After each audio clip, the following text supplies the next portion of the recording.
Il y a des secrétaires dans la salle.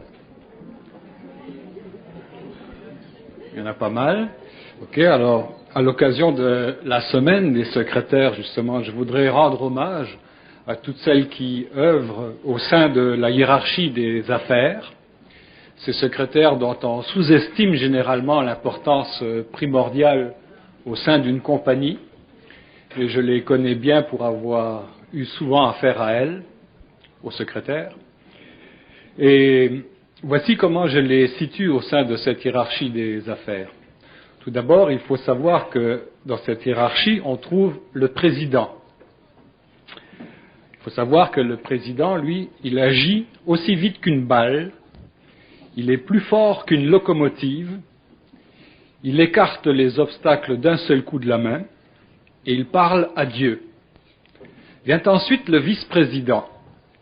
Il est presque aussi vite qu'une balle, presque aussi fort qu'une locomotive, il dénonce les obstacles et il parle souvent à Dieu.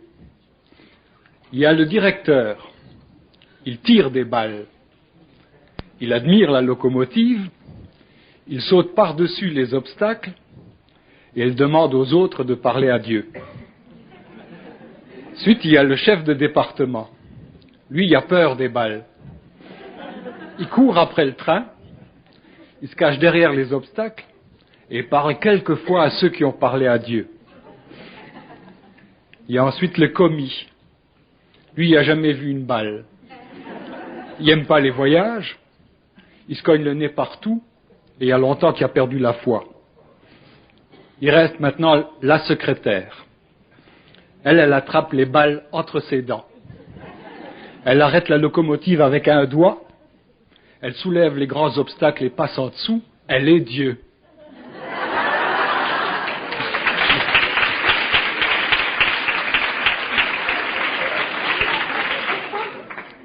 D'ailleurs, le mot secrétaire ne vient-il pas du latin secretarium, qui désigne l'espace secret, retiré, dans lequel Dieu lui-même se manifeste.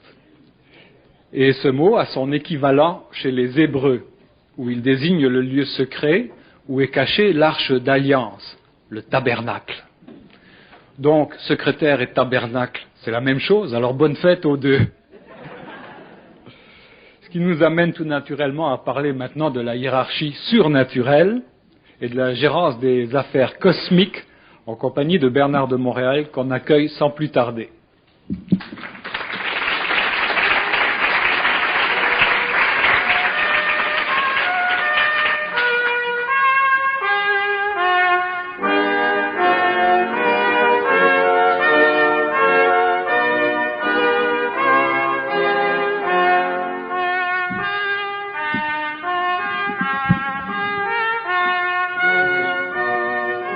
Bonsoir. Arrivez-vous de voyage, Bernard? Ah oui, tout en voyage.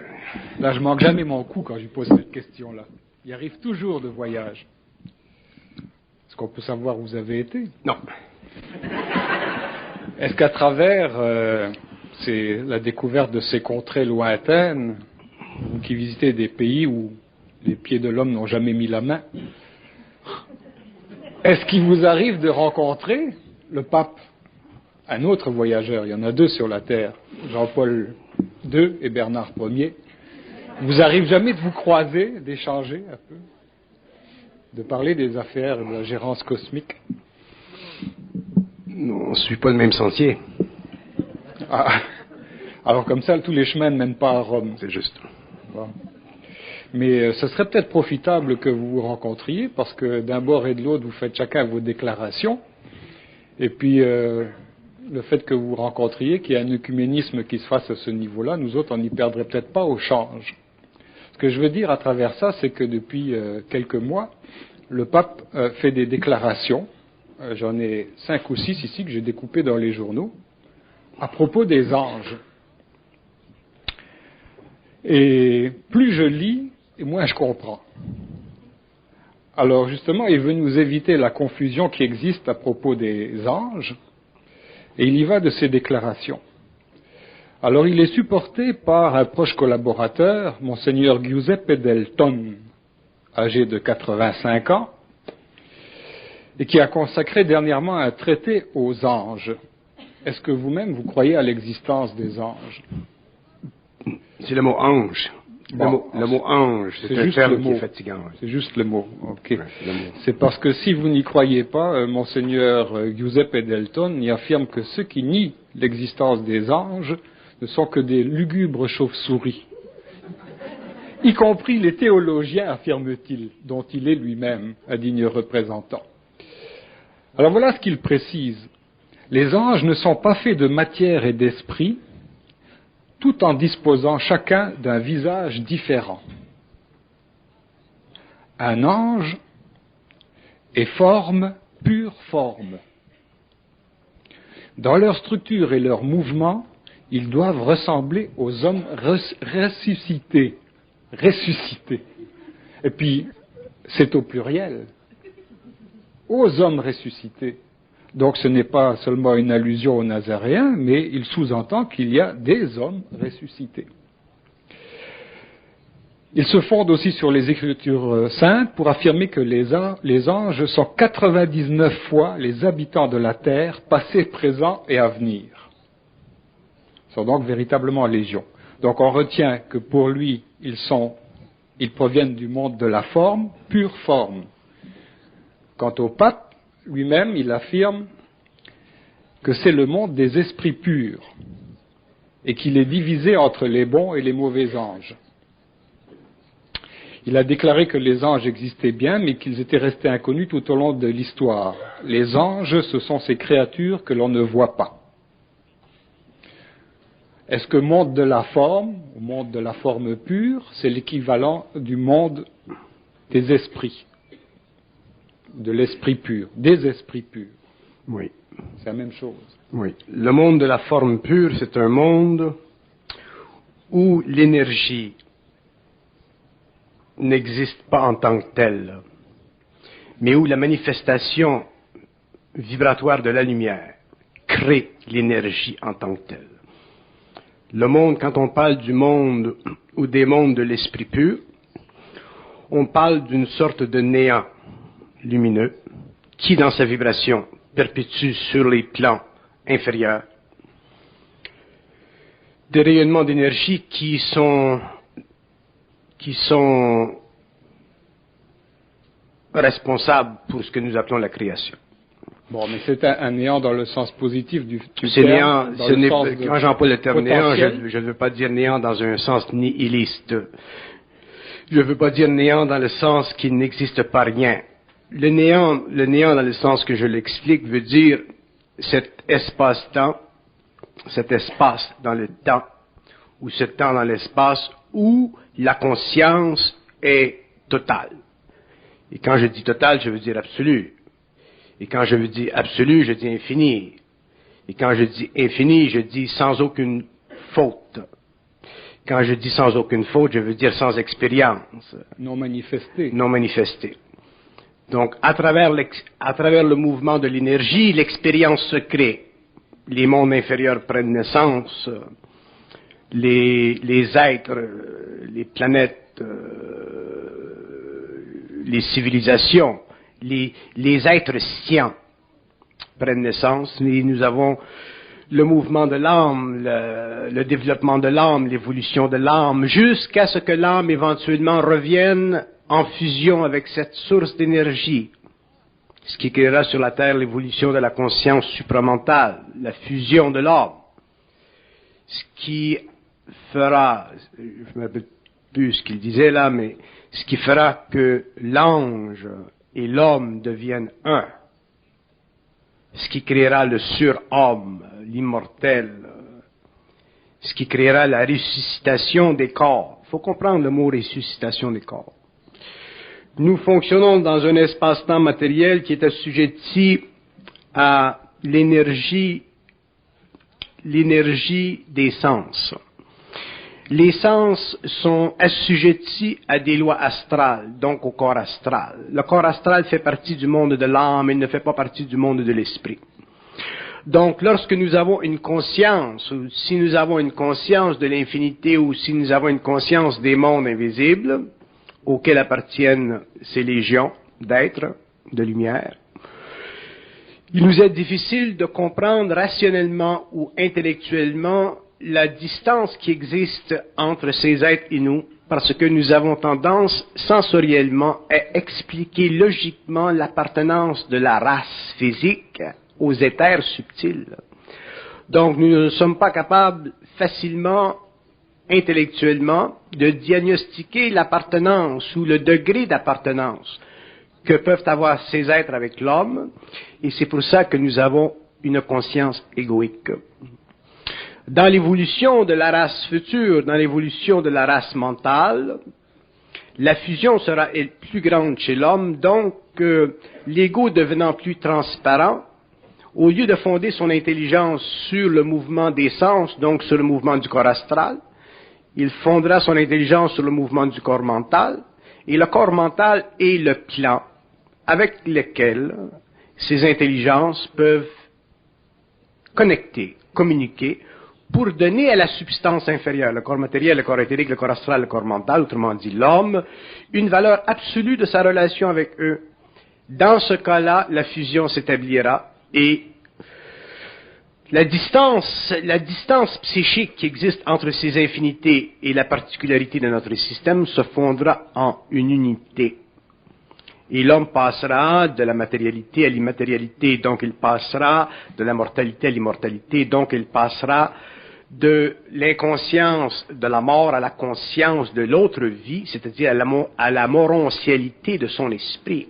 Mais à ce moment-là, l'homme ne possédera plus l'âme qu'il avait auparavant. Cette âme aura été nettoyée, c'est-à-dire que la mémoire subjective, expérientielle, karmique aura été nettoyée, il n'y aura plus, ce qui donnera à l'homme une très grande transparence, donc ce qui permettra à l'homme dans l'instantanéité de pouvoir comprendre la relation entre ces espaces et le sien, passer d'un espace à un autre et commencer finalement à redécouvrir le temps.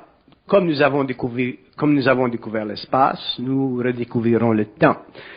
Et lorsque nous découvrirons le temps, nous entrerons dans l'espace de ces intelligences. Et à ce moment-là, l'homme n'aura plus de fin. L'immortalité fera partie de la normalité de la vie sur la Terre. Mais ce mouvement se fera à une échelle individuelle. Il ne se fera jamais à une échelle collective. Parce que l'échelle collective ou la conscience collective de l'humanité est une conscience astralisée. Donc elle ne peut pas appartenir à une infinité. Elle appartient toujours à une forme d'expérience qui sera fine et qui sera fine et qui sera fine, mais qui est toujours fondée sur une fondamentale ignorance à cause du fait que les sens apportent trop vers l'homme d'informations matérielles et à cause de ceci, l'esprit de l'homme, c'est-à-dire la partie réellement télépathique de sa conscience, perd de sa relation avec cette énergie que vous appelez l'ange ou qu'on appelle les êtres de lumière. Il est aussi facile pour un être humain de connaître les mystères de la vie dans l'invisible que de connaître les mystères de la vie dans la matérialité. Mais il y a une condition, et cette condition, c'est la transmutation du corps astral. Donc, la transformation graduelle, chez la plupart des hommes, du phénomène de la pensée. L'homme doit en arriver à connaître, comprendre le phénomène de la pensée, et non pas simplement le vivre d'une façon subjective comme il a fait pendant l'évolution. La pensée, ce n'est pas ce que l'homme pense. La pensée, c'est un phénomène de communication astralisé qui doit être un jour mentalisé, c'est-à-dire amené à un niveau vibratoire suffisamment élevé pour que l'énergie de ces intelligences puisse se fusionner avec le plan mental de l'homme, qui n'est pas une source d'intelligence, mais simplement un résonateur. L'énergie mentale, c'est un éther qui permet à cette lumière d'entrer, d'exploser, et sur le plan matériel aussi de faire ou de mettre en mouvement un courant d'énergie électrique qui alimente toutes les neurones, ainsi de suite, ou la partie cérébrale de l'homme. Mais le phénomène de l'intelligence en soi n'est pas un phénomène égoïque, c'est un phénomène de réception, et c'est un phénomène qui permettra éventuellement à l'homme de finalement reconnaître, comprendre et savoir ce que veut dire réellement le mot lumière. Reconnaître ce que veut dire réellement le mot intelligence. reconnaître ce que veut dire réellement le monde de la pensée ou le phénomène de la pensée. Tant que l'homme ne connaîtra pas le phénomène de la pensée d'une façon intégrale, il ne pourra pas bénéficier de cette fusion, de ce contact avec une source d'énergie qui est sans forme, mais qui lui donne, par son mouvement, la forme. Si ces êtres-là étaient dans la forme, et qu'ils seraient en contact avec l'homme, l'homme serait totalement possédé par eux. Donc l'homme ne pourrait pas évoluer parce que leur puissance serait trop grande. Comme ils sont en dehors de la forme, ce qui fait partie de l'évolution de la conscience, ce qui fait partie de l'homme, ce qui fait partie de la totalité, de l'intégrale réalité de la conscience humaine est, entre parenthèses, le don ou le mouvement de cette énergie vers les structures psychiques de l'être humain. Donc l'être humain doit apprendre à non pas décomposer son ego, mais à le recomposer à un autre niveau, c'est-à-dire doit apprendre à vibrer mentalement d'une façon qui lui permet de ne jamais vivre de l'émotion dans le mental. Ceci séparera le corps astral du corps mental, donnera à l'homme une vibration supérieure et permettra finalement à l'homme d'être en contact avec cette intelligence ou ces intelligences, puisque chaque être humain en a un. Et c'est là qu'apparaîtra sur le globe une nouvelle conscience, une nouvelle race. Ils ont entièrement raison lorsqu'ils parlent des anges et des archanges, mais le mot ange et le mot archange, ce sont des termes qui sont tellement vieux, tellement archaïques, ce sont des termes qui sont saturés tellement d'émotions, qui ont créé chez beaucoup d'êtres humains, chez beaucoup de races, un panoplie de superstitions qu'ils n'ont plus de valeur. Le terme ange n'a plus de valeur pour un homme conscient. Mais dans cette hiérarchie, qu'est-ce qui les distingue entre ange, archange, séraphin, chérubin, trône, puissance, etc. Qu'est-ce qui les distingue? Leur expérience, c'est-à-dire leur savoir, leur science. Il y a, si nous parlons des archanges, les archanges dans cette hiérarchie de monde sont des êtres qui sont en dehors de la forme, ils font partie de l'esprit de la forme. Et ces êtres ont la capacité de manipuler l'énergie à volonté, c'est-à-dire qu'ils vont dans le cosmos, dans le centre du cosmos, ils vont chercher de l'énergie et ils lui donnent un mouvement. L'énergie dans le cosmos, dans le centre de l'univers est totalement passive, elle n'est pas active, elle n'est pas excitée. Le centre de l'univers est totalement calme. Ces êtres vont dans ces centres un peu comme l'abeille va chercher sur une plante le matériel dont elle a besoin pour travailler. Donc ils vont dans ces mondes, dans ce centre, et ils ramènent de l'énergie et ils la mettent en mouvement. Et la grande fonction, si vous voulez, de ces êtres que nous appelons les archanges, c'est de mettre en mouvement une énergie absolue. Et lorsqu'ils mettent en mouvement une énergie absolue, ils ont la responsabilité de ce mouvement, donc ils sont responsables de l'évolution des galaxies. Si les galaxies, sur le plan de l'évolution mentale, l'évolution biologique, l'évolution astrale, l'évolution éthérique, connaissaient de grands troubles ou de grands cataclysmes, ceci mettrait en danger toutes les populations en évolution, des royaumes les plus inférieurs aux royaumes les plus avancés. Donc ces êtres-là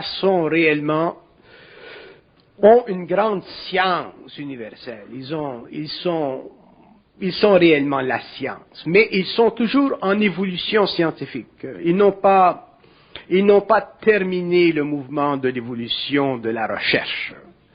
Et ils ne pourront jamais terminer le mouvement de l'évolution de la recherche parce que l'énergie qui est dans le centre de l'univers à cause de sa passivité empêche qu'il existe dans ce centre-là une vertu quelconque.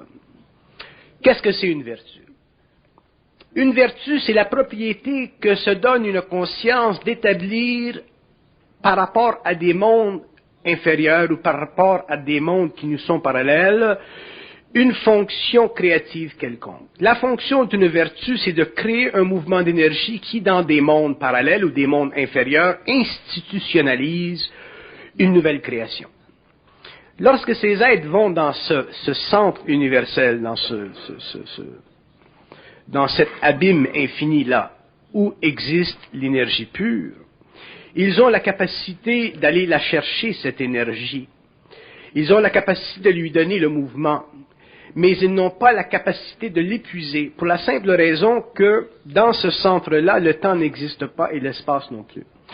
Pour qu'il y ait finitude à une infinité, pour qu'il y ait finitude à un mouvement, pour qu'il y ait finitude à une source, pour qu'il y ait finitude à une quantité quelconque, il faut qu'il y ait du temps ou de l'espace.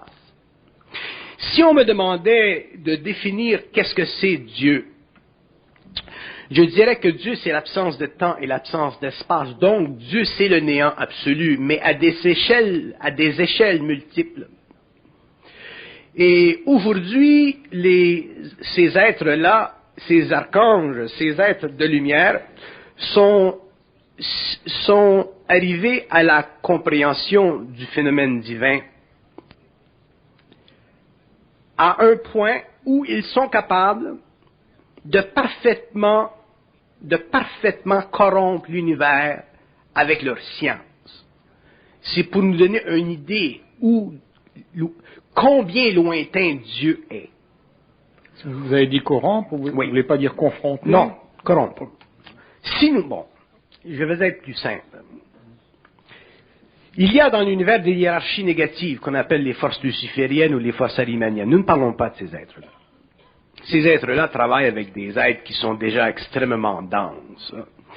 Mais nous parlons des êtres de lumière, les archanges, les anges, et ainsi de suite.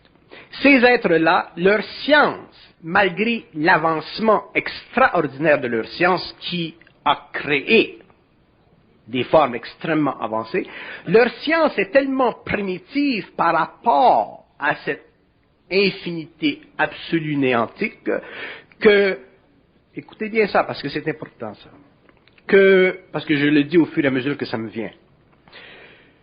Leur science est tellement avancée qu'elle a créé des choses extraordinaires, donc la création, ainsi de suite.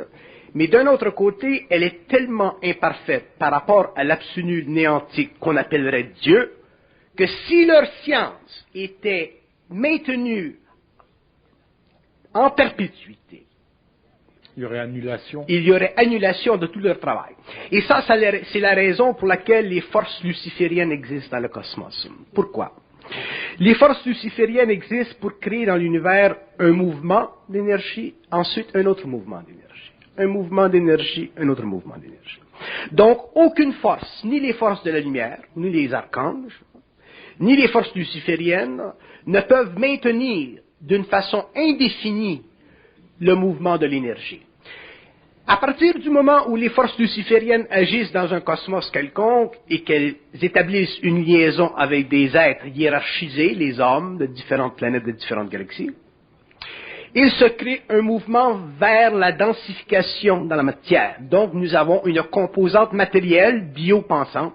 Donc nous avons des êtres humains qui ne sont plus régis par les lois de la lumière, donc par l'éthérisation de l'énergie du corps éthérique et la lumière. Nous avons des êtres qui sont capables finalement de développer des égos. Et finalement, les civilisations succombent à l'apogée des vertus négatives et éventuellement, nous avons un mouvement contraire, les forces de la lumière qui entrent en jeu pour récupérer les hommes conscients et les amener plus loin dans une évolution future. C'est ce qui se produit maintenant sur notre planète. Le cycle luciférien lentement entre dans sa fin, il n'est pas terminé. Les forces de la lumière entrent en jeu, vont récupérer les hommes qui ont une certaine conscience, et ce mouvement va durer un certain temps. Ensuite, les hommes qui vont passer de la mortalité à l'immortalité vont continuer leur fusion avec les forces angéliques, avec les forces de la lumière, et ne reviendront jamais sur une planète expérimentale. Alors que les hommes qui ne sont pas suffisamment avancés en conscience seront obligés de continuer à vivre et à mourir, à subir le processus de l'élimination de l'expérience, c'est-à-dire à vivre de l'expérience de l'âme, pour un jour en arriver à une maximalisation de leur potentiel créatif à ce moment dans leur vie, où, à cause d'un choc quelconque, ils auront réalisé que la vie n'est pas ce que les forces astrales en eux leur auront fait croire ou voir. Donc ces hommes aussi, plus tard, passeront à la fusion Dans le cycle où nous sommes maintenant, il faut que les hommes sur la planète, certains hommes, un certain nombre d'hommes au cours des siècles, au cours des générations, il faut que les hommes en arrivent finalement à pouvoir travailler avec l'énergie de ces êtres, mais sur le plan mental. Donc, il faut que les hommes se désengagent de leur conscience astralisée.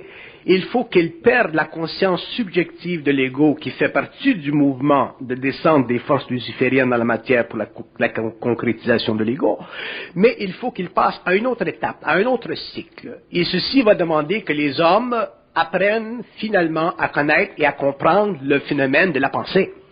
Il faut que l'homme connaisse le phénomène humain, qu'il sache le phénomène humain parfaitement, et qu'il ne vive plus le phénomène humain en tant qu'expérience, mais qu'il le vive en tant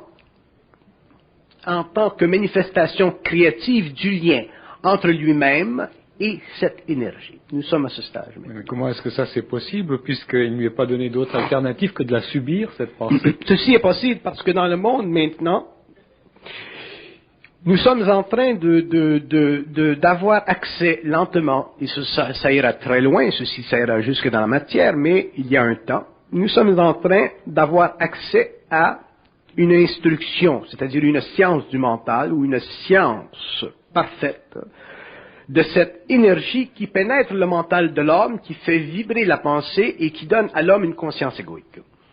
Avec cette science, l'homme pourra finalement, d'une façon extrêmement objective, percevoir la polarisation astrale de son ego intelligent.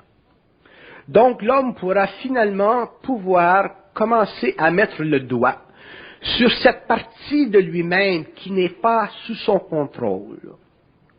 Cette partie de lui-même qui n'est pas sous son contrôle et que lui, au cours de la vie quotidienne, sent constamment par des mouvements subtils de son énergie, qui deviennent à un niveau ou à un autre obsessionnels, l'homme en arrivera à les contrôler. Et à partir du moment où l'homme sera capable de contrôler ces mouvements obsessionnels qui font partie de sa conscience évolutive, il deviendra de moins en moins obsessionnel, donc il deviendra de plus en plus puissant. L'obsession sera changée en puissance, la puissance lui donnera la mesure exacte de sa conscience lui donnera la mesure exacte de l'action, et l'action lui permettra finalement d'ajuster constamment ses corps subtils et son corps matériel au cours de la vie qui continuera sur le plan matériel. Donc l'homme en arrivera finalement au bout d'un certain temps, d'un certain nombre d'années, à changer le taux vibratoire de sa conscience, et lorsque le temps sera venu sur la planète pour que l'homme, le terrestre, d'une façon universelle, entre en contact avec des hommes déjà préparés pour le transfert d'une certaine énergie, ces êtres-là seront prêts dans le monde à fonder et à créer une micro-société dont les pouvoirs de construction, d'évolution et de développement seront totalement sous la conscience égoïque de l'homme lui-même. Donc l'homme bénéficiera d'une intelligence individualisée parfaitement. Il n'aura plus de conscience collective, il n'aura plus de conscience subjective, le phénomène de la mémoire sera totalement altéré de sorte qu'au lieu de bénéficier ou de vivre subjectivement d'une mémoire, sa mémoire sera sous le contrôle vibratoire de l'énergie de ces intelligences.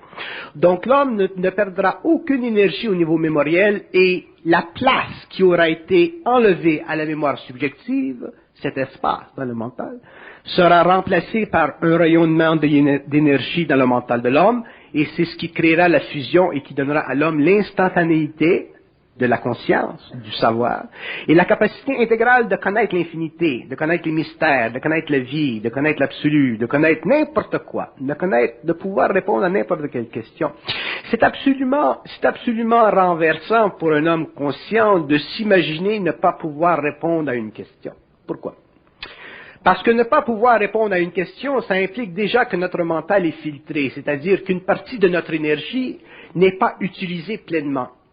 Et puisque l'homme est un être qui est le produit de la jonction ou de la collusion de ses énergies, de ses forces avec la matière, l'homme en tant qu'égo formé après des années, des siècles et des millénaires d'évolution a le droit à partir du moment où l'âme est suffisamment évoluée, de prendre conscience de lui-même, c'est-à-dire de pouvoir établir sur une planète la consistance hermétique de sa conscience universelle. L'homme a le droit, c'est ça, c'est un droit absolu, l'homme a le droit d'établir, à partir du moment où il est conscient sur une planète, à partir du moment où il connaît le phénomène de la pensée, à partir du moment où il est totalement libre de la phénoménologie subjective de la pensée,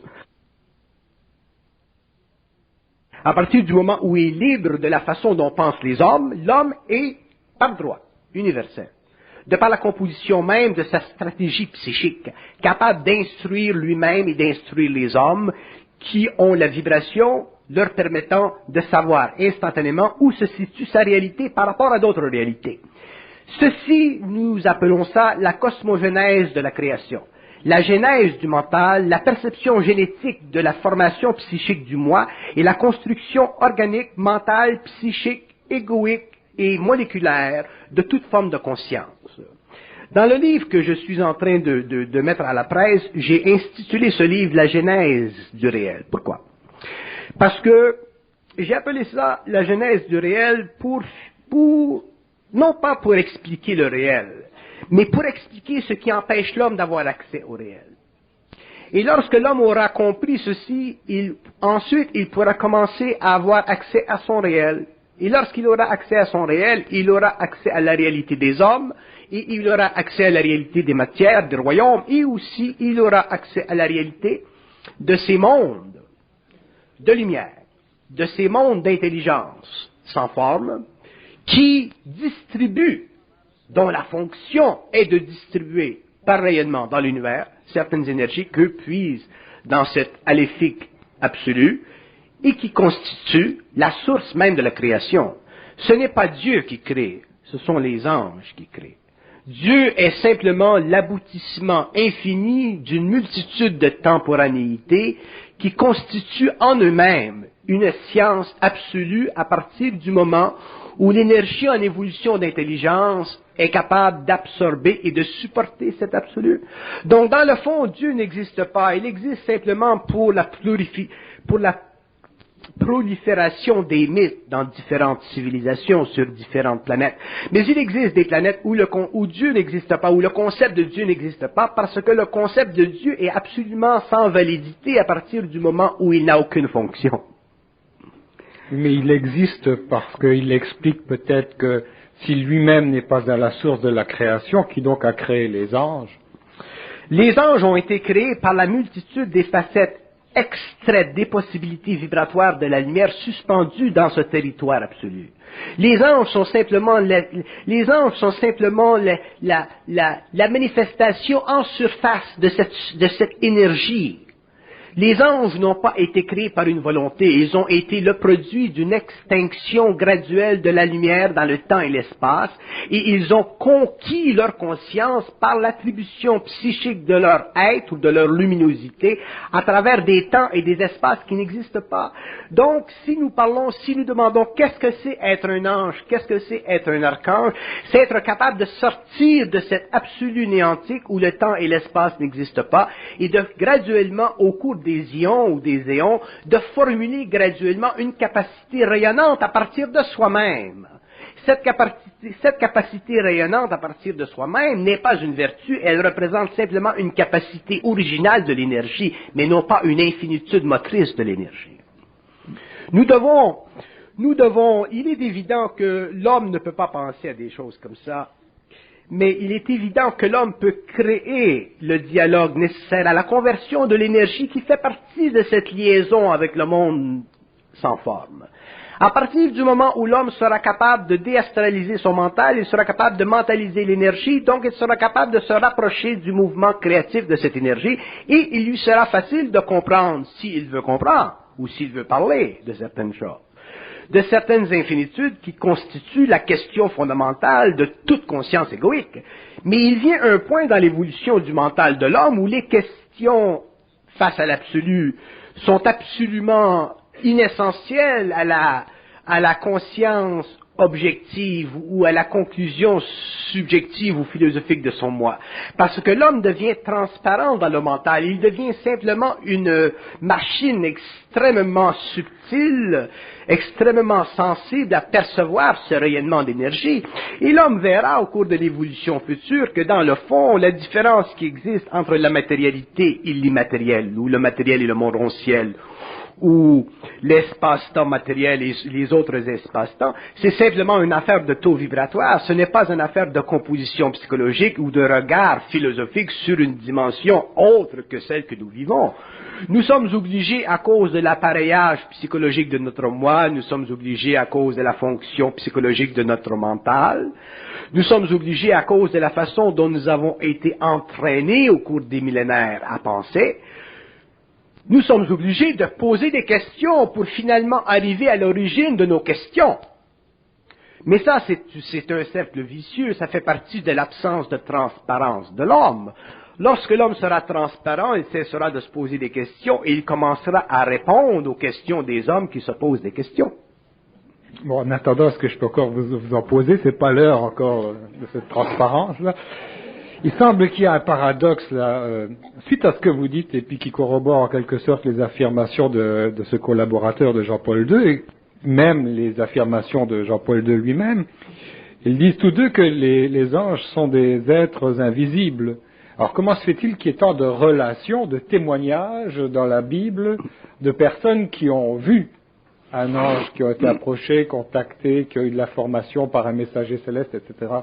Comment ça se fait? Et où l'ont-ils vu? Est-ce qu'ils l'ont vu dans leur mental? Lorsque nous parlons d'invisibilité, il faut faire attention, parce que le terme invisibilité n'a aucune résonance en ce qui concerne la réalité des plans ou des mondes parallèles. L'invisibilité, c'est simplement le produit d'un taux vibratoire qui ne convient pas à l'organisation systématique du moi ou de l'ego matériel et planétaire. Si l'homme sur la planète Terre était constamment ou vivait constamment des interférences ou de la pénétration, si vous voulez, à partir des plans parallèles jusque dans la matière, l'homme d'ailleurs n'aurait pas pu développer un ego, il aurait été spiritualisé. Il l'a pas été? Il ne l'a pas été. Il ne l'a pas été dans un sens conscient. Il l'a été dans un sens inconscient. Sa spiritualisation a été inconsciente. Mais l'homme conscient ne peut pas être spiritualisé. Parce que l'homme conscient est un être qui ne vit plus d'émotions dans le mental, donc il ne peut plus assujettir sa volonté mentale à une dictature quelconque. Il ne peut pas être assujetti à le mental à travers l'émotion parce qu'il ne peut plus subir. C'est le fait que l'homme est capable encore de subir évolutivement qui fait que la religion ou les différentes formes de spiritualité existent sur la Terre, et ceci fait partie de l'ignorance évolutive, une ignorance qui a ses fonctions progressistes. Mais lorsque l'homme, les initiés dans le passé, des hommes comme le Nazaréen et d'autres hommes sur la Terre qui sont venus en contact avec ce que vous appelez des anges ou des archanges, ce sont des êtres qui sont venus en contact avec leur double, ce sont des êtres qui sont venus en contact avec la contrepartie cosmique de leur être-té. Donc ce sont des êtres qui étaient extrêmement à l'aise avec leur réalité cosmique et qui sont finalement, après la mort matérielle, qui ont repris contact avec ces êtres-là pour immortaliser leur chair. Donc ce sont les grands initiés de la Terre. Donc c'est une image allégorique de dire qu'il y a eu une apparition d'un ange. C'est une image allégorique et ce ne l'est pas, parce que souvent les êtres qui vont vivre des expériences comme ceci ont un taux vibratoire tellement élevé qu'eux vont voir, mais les autres ne verront pas. Eux voient, mais les autres ne voient pas. On peut voir dans l'astral, une autre personne ne verra pas. On peut voir sur le plan éthérique, une autre personne ne verra pas, ainsi de suite. Il y a certainement des phénomènes sur la Terre où des êtres se sont réellement matérialisés et où l'homme est venu en contact avec des phénomènes d'ordre extraplanétaire ou parallèle, mais ces êtres-là n'étaient pas nécessairement des êtres de lumière.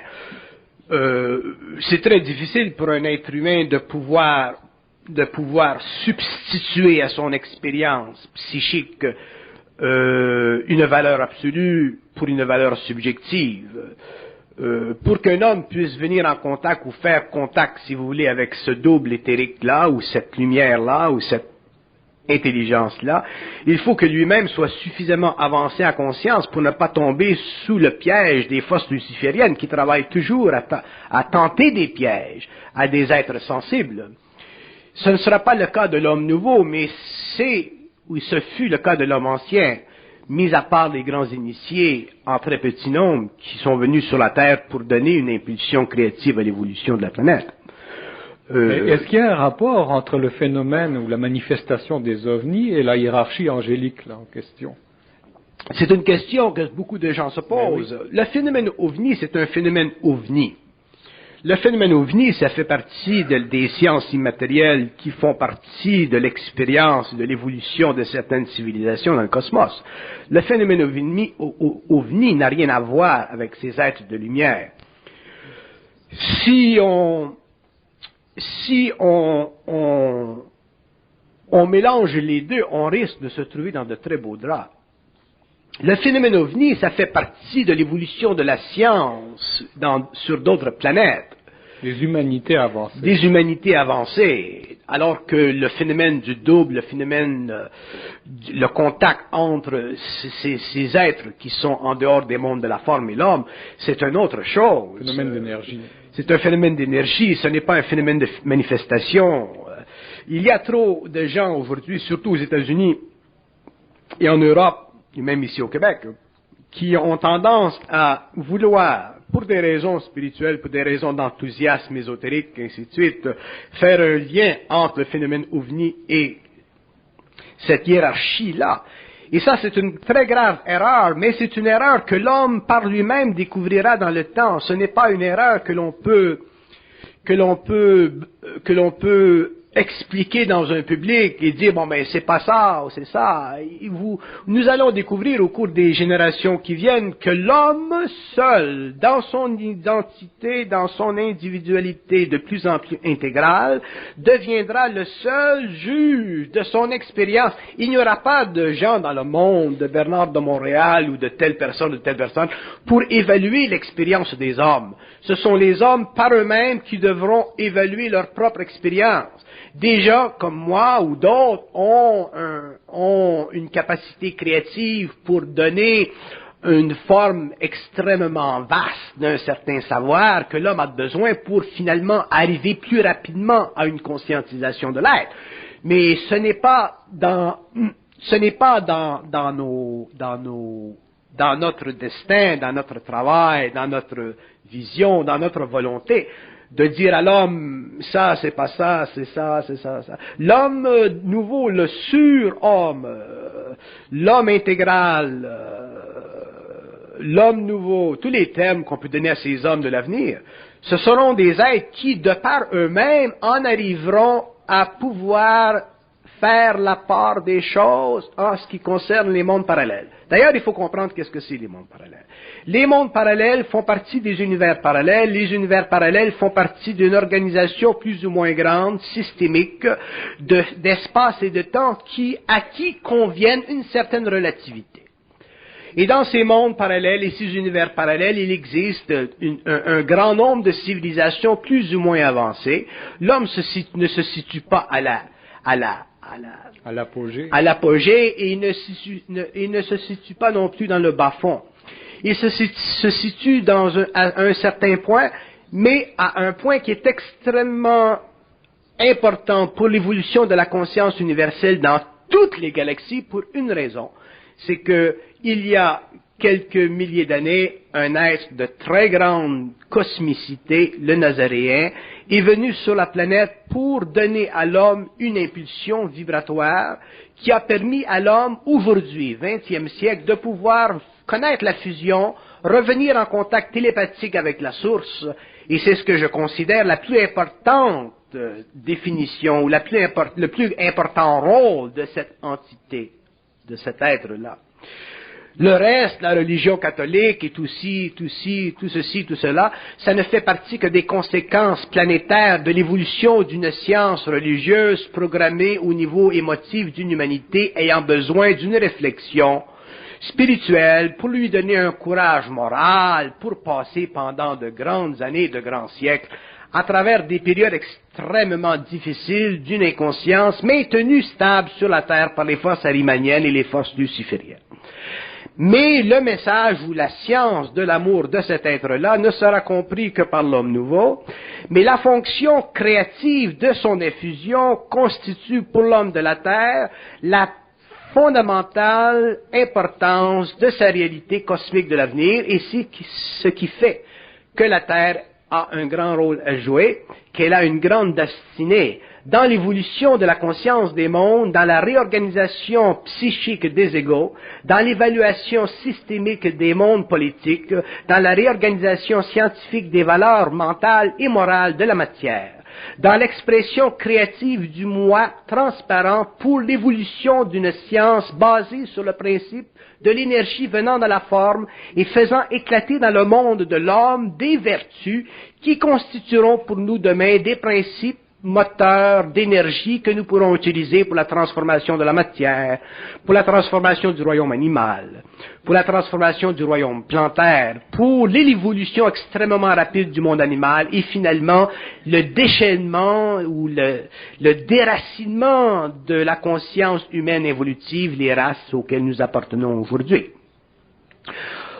Le message que je veux donner, ou la parole, ou l'appointement de la parole que je veux faire en Europe, aux États-Unis, au Canada ou dans le monde, c'est que l'homme doit se donner, au cours des prochaines générations et des siècles, il doit se donner l'autorité de son savoir. Mais il ne pourra pas se donner l'autorité de son savoir sans avoir reconnu en lui-même l'absolue impotence de son intellect, c'est-à-dire l'absolue grandeur de l'intelligence en fusion à travers son ego mentalisé. À partir de ce moment-là, l'homme sera capable de donner dans le monde de la science selon son taux vibratoire. Différents hommes travailleront à différents niveaux dans différentes sphères. Mais les hommes qui ne seront pas transparents et qui travailleront avec une énergie telle que celle-ci, qui est très puissante, mais qui est aussi colorable par l'ego, qui est encore envoûtée par les forces arimaniennes et envoûtée par les forces lucifériennes, autrement dit encore astralisées, ces hommes seront obligés de vivre des expériences pénibles que j'appelle l'initiation solaire. Cette initiation solaire sera le produit du choc de cette énergie dans les formes manifestées à travers le mental de l'homme en évolution. L'homme s'ajustera. Il en viendra à reconnaître au cours de son expérience de l'évolution de son mental le chemin parcouru pour le raffinement de sa conscience, et il verra derrière lui les erreurs qu'il a faites, mais il ne verra pas les erreurs devant lui qu'il pourra faire. C'est dans le mouvement de cette énergie qu'il verra les erreurs, et avec le temps, la fusion grandissante, les erreurs disparaîtront, et il viendra un temps dans l'évolution de l'homme où il ne pourra plus faire d'erreurs, non pas parce qu'il sera intelligent, mais parce qu'il sera créatif, donc parce que son intelligence sera devenue totalement créative. Bon.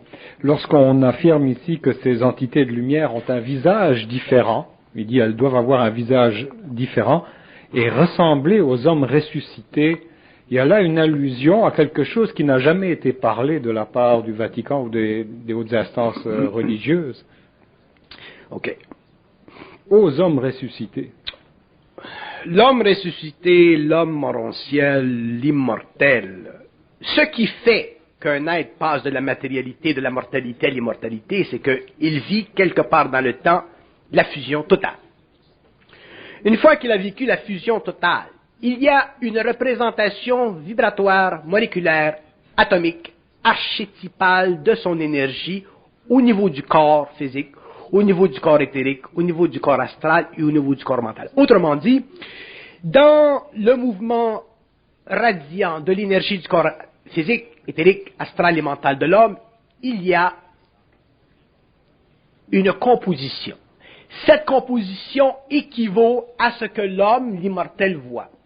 Autrement dit, ce n'est pas que les anges viennent sur la terre pour créer une image à travers laquelle l'homme reconnaît l'étrangeté cosmique de son lien, mais c'est que l'homme, dans la pureté de ses corps, radie en dehors de lui-même, à distance de lui-même, une énergie qui représente parfaitement son êtreté.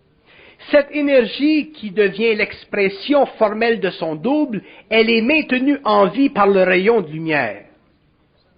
Donc, c'est l'homme lui-même qui, de par la radiation de ses corps, se crée une image virtuelle.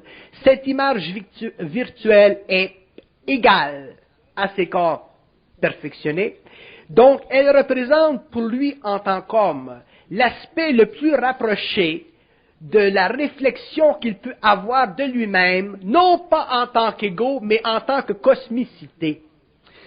Si ces êtres-là créaient dans le monde ou dans l'espace-temps astral, éthérique ou mental de l'homme une image, ces êtres-là détruiraient l'homme. Parce que l'homme ne peut pas vibratoirement absorber une image qui est plus grande que ce que sa composante totale peut absorber. Vous ne pouvez pas mettre dans un système d'énergie un autre système d'énergie plus puissant, vous le faites éclater. Donc, les lois de l'énergie sont faites de telle sorte que lorsque l'homme est prêt à substituer sa conscience corporelle, éthérique, astrale et mentale pour une autre, il est prêt à recevoir l'image de lui-même à un autre niveau, et cette image de lui-même à un autre niveau convient parfaitement à l'image qu'il a de lui-même au niveau de la structure de ses corps. Donc l'homme est capable de s'identifier avec un principe cosmique dont lui est le principe éjecteur, le principe créateur, mais dans la mesure où lui est soutenu vibratoirement par l'originale énergie. Donc, l'énergie de l'archange, je déteste ces mots, l'énergie du double, elle va faire éclater la conscience moléculaire. Vous avez Aurobindo. Prenons Aurobindo pour sortir un peu de moi. Aurobindo dit quelque part dans ses livres, il parle de la conscience cellulaire. La conscience des cellules, c'est la conscience vibratoire de l'énergie qui n'est pas sujette à la mémoire. Donc, toute conscience cellulaire qui n'est pas sujette à la mémoire, elle est sujette à quoi? Elle est sujette à la mémoire cosmique. La mémoire cosmique, elle représente quoi? Elle représente la totalité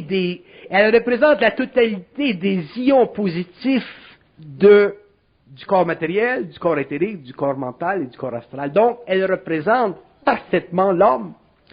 Donc, le corps morontiel, le corps que se servira demain l'immortel, ou le véhicule que se servira demain l'immortel, ce sera le même véhicule qui constitue pour lui-même l'image parfaite de ce qu'il a de lui-même. Donc, l'homme sera capable de se dématérialiser parce qu'il aura quelque part dans son expérience vécu la conscience de son double, c'est-à-dire qu'il aura pris conscience d'une êtreté égale à la sienne, mais parfaite, c'est-à-dire non corrompue par la mort. Cette êtreté, ce double éthérique, c'est un véhicule, l'homme pourra fusionner avec lui et se transporter dans le temps. Mais ce véhicule, cette êtreté, n'est pas l'ange. L'ange n'a pas besoin de se présenter pour être. L'ange n'a qu'à vibrer pour être perçu. Une fois qu'il vibre pour être perçu, il se crée un éclatement dans le mental de l'homme. Nous appelons ça le monde de la pensée. Cet éclatement dans le mental de l'homme, c'est tout ce qu'il a de besoin pour réellement corriger la distance qui existe entre sa réalité humaine, sa réalité morontielle et sa réalité infinie. Il n'y a quasiment pas de distance ou d'espace. Il n'y en a plus parce que le mental est déjà ajusté à une vibration qui en elle-même représente la totale infinité de son appartenance à un absolu. Donc l'homme n'a plus besoin de chercher nulle part pour avoir une invitation à être conscient. Il l'est. Bon. Mais ensuite, il a besoin d'un corps morontiel, il a besoin d'un corps référendaire pour s'attribuer des principes occultes, cosmiques, qui violent les lois de la matière, puisqu'il est entré dans un autre temps et qu'il est devenu immortel. Ce corps morontiel lui est facilité par le taux vibratoire que cette même énergie va donner à ses corps. corps matériel, le corps éthérique, le corps astral, le corps mental. Donc, il va se créer une doublure de l'homme. Cette doublure de l'homme, c'est son double éthérique. Ce double éthérique, c'est l'homme. Et il convient parfaitement à sa réalité intégrale. Et l'homme n'a plus besoin de voir le visage de l'ange parce qu'il est devenu lui-même l'ange. Parlant de visage, qu'est-ce qu'on appelle l'ange de la face? L'ange de la face, c'est l'expression spirituelle de la valeur créative d'une volonté spirituelle dans le mental de l'homme qui a besoin d'être assuré d'une permanence de vie afin de pouvoir soutenir le combat, la dure lutte de sa spiritualité. Comment vous appelez ça, cette chose-là? L'ange de la face. Bon.